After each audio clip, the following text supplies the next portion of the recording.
अस्सलामुअलैकुम दोस्तों, मैं हूं आपकी शेफ ज़रीन फातिमा। आज मैं आपके लिए बनाने जा रही हूं जलेबी। तो चलिए फिर शुरू करते हैं आज की रेसिपी शुरू करने से पहले आप लोगों से बहुत ज़्यादा रिक्वेस्ट है, अगर आपने अभी तक हमारे चैनल ज़रीन फातिमा को सब्सक्राइब नहीं किया तो प्लीज़ नीचे दिए गए लाल बटन को दबा के सब्सक्राइब कर दीजिए और साथ ही बेल का बटन भी दबा दीजिए ताकि मेरी तमाम आने वाली वीडियोस आपको फौरी मिल सके। तो चलिए फिर शुरू करते हैं आज की रेसिपी। देखते हैं जलेबी बनाने के लिए हमें किन किन चीज़ों की ज़रूरत पड़ेगी। बिस्मिल्लाहिर्रहमानिर्रहीम। जलेबी को तैयार करने के लिए हमने 2 कप मैदा लिया है, यानी कि purpose floor, 1 table spoon dry east है, 1 टीस्पून फूड कलर है, 3 टेबल स्पून बेसन है और पानी हम उतना ही यूज करेंगे जितनी की हमें जरूरत पड़ेगी। और चाशनी बनाने के लिए हमें किन चीज़ों की जरूरत पड़ेगी वो भी देख लेते हैं। 2 कप हमने चीनी ली है, 1 टीस्पून इलायची पाउडर है, 3 से 4 ड्रॉप्स इसके अंदर लेमन जूस के जाएंगे और 1 कप इसके अंदर हम पानी ऐड करेंगे। अब सबसे पहले हम जलेबी का घोल तैयार कर लेंगे। मैदे को हम छान लेते हैं।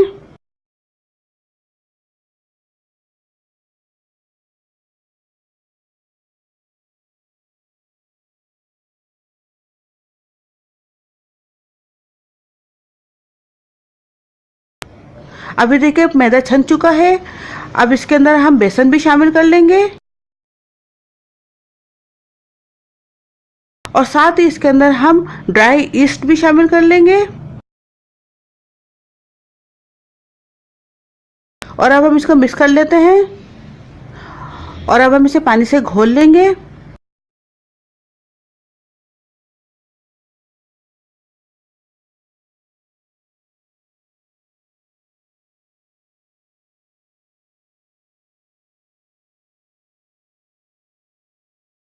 अब ये देखिए घुल चुका है। अब इसके अंदर हम ऑरेंज फूड कलर ऐड कर लेते हैं और आप देख सकते हैं इसकी कंसिस्टेंसी ऐसी होनी चाहिए, ना ही ये ज़्यादा पतला है ना ही गाढ़ा है, बिल्कुल इस तरीके से ये गिरना चाहिए ठहर ठहर के। और ये हमारा बैटर तैयार हो चुका है, इसे हम एक तरफ रखते हैं। अब हम शीरा तैयार कर लेते हैं। सबसे पहले हम पानी डाल लेंगे और अब इसके अंदर हम चीनी डाल लेंगे। 1 कप अगर हमने पानी लिया है तो 2 कप हमने चीनी ली है। इस तरीके से आप इसका शीरा बनाइएगा। अब हमने कंटिन्यू इसका चमचा चलाते रहना है ताकि चीनी नीचे से लगे ना और अच्छे से ये मेल्ट हो जाए। अब देखें चीनी मेल्ट हो चुकी है। अब इसके अंदर हम इलायची पाउडर ऐड कर लेते हैं और साथ ही इसमें हम लेमन जूस के चंद कतरे भी डाल लेंगे। 3 से 4 कतरे हमने शामिल करने हैं। ये हम इसलिए कर रहे हैं कि जब हमारा शीरा ठंडा होगा तो जमेगी नहीं और इसके ऊपर एक वाइट कलर की लेयर सी आ जाती है, वो भी नहीं आएगी और बहुत अच्छा सा हमारा शीरा तैयार होगा। हमने ज़्यादा गाढ़ी इसकी चाशनी नहीं रखनी, बिल्कुल इसको हमने 2 से 3 मिनट बहुत अच्छी तरीके से इसमें बॉईल आ जाए, फिर हमने इसको उतार लेना है। अभी देखिए हो चुका है, हमने इसको 2 से 3 मिनट अच्छे से बॉईल दिया है। चीनी मेल्ट होने के बाद अभी तैयार है। अब हम इसे ठंडा करने के लिए रख देते हैं। अब हम जलेबी का बैटर डाल लेते हैं। उसके लिए हमने एक ऐसी बोतल ली है केचप की, अगर आपके पास ये मौजूद ना हो तो घी या ऑयल की थैलियां तो सबके घरों में मौजूद होती हैं, आप इसके अंदर भी आराम से डाल के बना सकते हैं। बल्कि इसके अंदर और भी ज़्यादा अच्छी जलेबियाँ बनती हैं ऐसी शॉपर के अंदर। अब हम इस बैटर को केचप की बोतल में डाल लेते हैं। अभी देखिए हमने डाल लिया और अब हम घी के शॉपर के अंदर भी इसको डाल लेते हैं।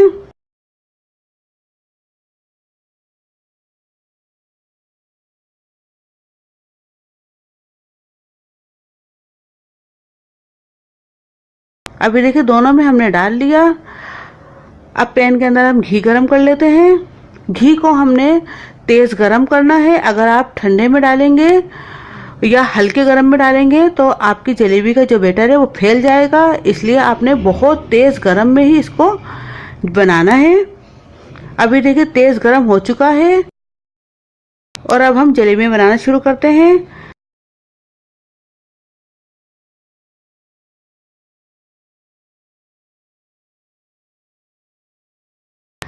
अभी देखिए एक साइड से हो चुका है, दूसरी साइड से हम कर लेंगे। इस तरह हम इसको अलट पलट करके, अभी देखिए हो चुका है। अब हमने इसको शीरे में डाल देना है। इस बात का भी आप ख्याल रखिएगा कि आपने जलेबी को ठंडा करके शीरे में नहीं डालना, गरम गरम ही डालना है और शीरा बिल्कुल ठंडा होना चाहिए और जलेबी बिल्कुल गरम होनी चाहिए। अगर आप ठंडी जलेबी डालेंगे तो शीरा जो होगा वो इसके अंदर जज्ब नहीं होगा।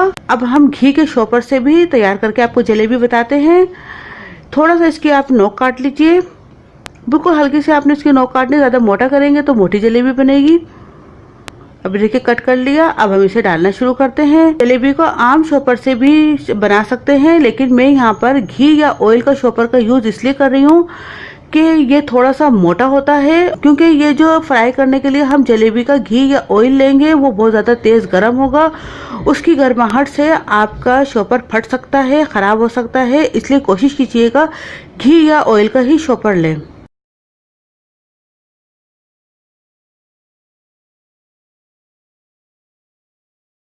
आप यकीन मानिए ये जलेबियाँ जितनी दिखने में अच्छी लग रही है उतनी खाने में भी बहुत मज़ेदार हैं। आप इसको ज़रूर बनाइएगा, अपने फीडबैक से मुझे आगाह कीजिएगा और प्लीज़ मुझे सब्सक्राइब करना मत भूलिए और साथ ही घंटी का बटन भी दबा दीजिए ताकि मेरी तमाम आने वाली वीडियोस आपको फौरी मिल सकें। अब अपनी शेफ ज़रीन फातिमा को इजाज़त दीजिए। बहुत बहुत दुआ में याद रखिएगा। अल्लाह हाफिज़। अगर आपने अभी तक हमारे YouTube चैनल को सब्सक्राइब नहीं किया तो इस बटन को क्लिक करके सब्सक्राइब कर दीजिए।